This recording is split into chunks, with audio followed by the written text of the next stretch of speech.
আমি খাচ্ছি beef cheese গ্রাটিনেট তৈরির একটা অ্যাপিটাইজার। চলেন বানাই। কড়াইতে তেল দিয়ে দিলাম, দিয়ে দিচ্ছি পেঁয়াজ পরিমাণ মতো, 1 কাপের মতো হবে আর কি। এটা ভেজে নিচ্ছি, একটু কালার চেঞ্জ হওয়া পর্যন্ত ভাজবো। দিয়ে দিলাম লবণ,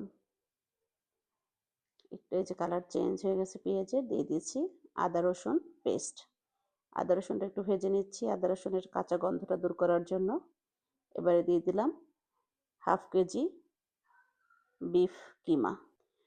কিমাটা কিছুক্ষণ ভেজে নিচ্ছি, যে অনেকক্ষণই ভাজছি আসলে আমি অফ ক্যামেরায়। তারপরে দিয়ে দিলাম গোলমরিচ, একটু গরম মশলা গুঁড়া। আমি 2 ধরনের গোলমরিচই দিয়েছি, সাদা এবং কালো। দিয়ে দিলাম সামান্য একটু টেস্টিং সল্ট টেস্টের জন্য। এবার এগুলোকে মিক্সড করে নিলাম। এই পর্যায়ে দিয়ে দিচ্ছি বাটার।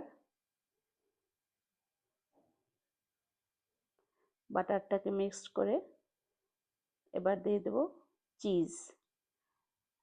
আমি 100 গ্রামেরও একটু বেশি চিজ এখানে অ্যাড করতেছি। শেষে দিয়ে দিলাম একটু সয়া সস আর অল্প একটু টমেটোর সস। এটা মিক্সড করেই আমার রান্না শেষ। রেখে দিলাম এটাকে এক সাইডে। এবারে ম্যাশ পটেটো তৈরি করব। আমি আলু সিদ্ধ করে নিয়েছি, এটাকে ম্যাশ করে তারপরে চলে আসলাম ম্যাশ পটেটো তৈরি করার জন্য। একটু তেল দিয়ে বাটারটাকে গলিয়ে তারপরে এই যে ম্যাশ আলুটা দিয়ে, আলুটা কিন্তু অনেকক্ষণ ভেজে একদম ভাজা ভাজা করে তারপরে আমি দুধ দিয়ে দিলাম। এখন দুধ আর আলুটা মিক্সড করে নিচ্ছি।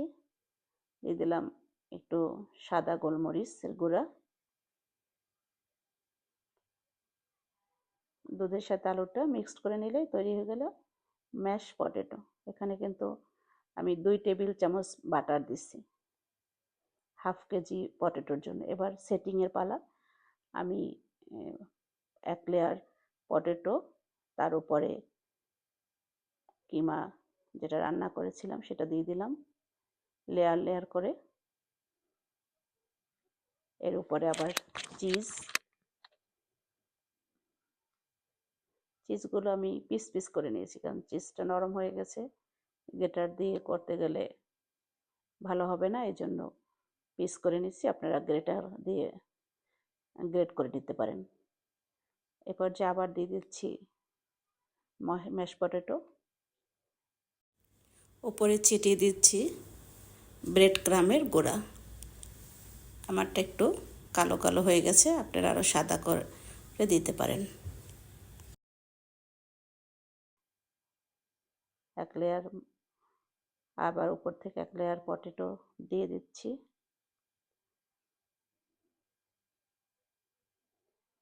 আসলে সেটিংটা যে যার পছন্দ মতো আপনারা করতে পারেন।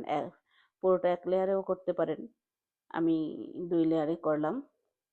আমার মনে হয়েছে যে প্রতিটা লেয়ারে লেয়ারে যাতে চিজ এবং মাংস পটেটো সব কিছুর স্বাদ থাকে, এর জন্য এভাবে উপর থেকে এখন আবার চিজ দিয়ে দিচ্ছি।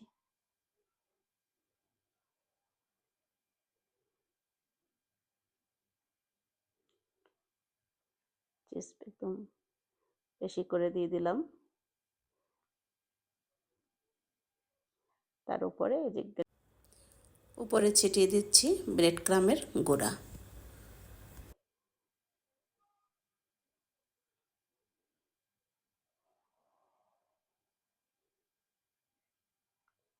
এবার যে ওভেনে দিয়ে দিচ্ছি।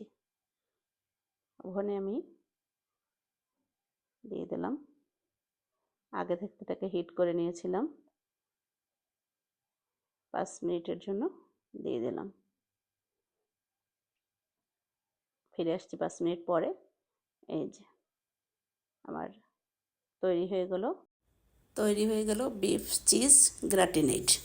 এখন পরিবেশন যে উঠিয়ে দেখাচ্ছি, ভেতরের চিজগুলো কত সুন্দরভাবে মেল্ট হয়ে গেছে। এবং খেতে কিন্তু খুবই সুস্বাদু। যারা চিজ পছন্দ করে, বাটার চিজের খাবার, তাদের কাছে অবশ্যই ভালো লাগবে।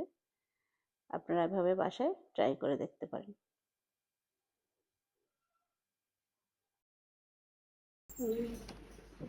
ইজি হয়েছে।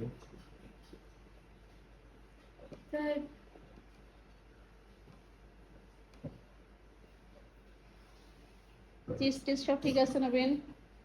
হ্যাঁ, কেমন হয়েছে? অনেক মজা হয়েছে মামি। Thank you. তোমাকে থ্যাংক ইউ।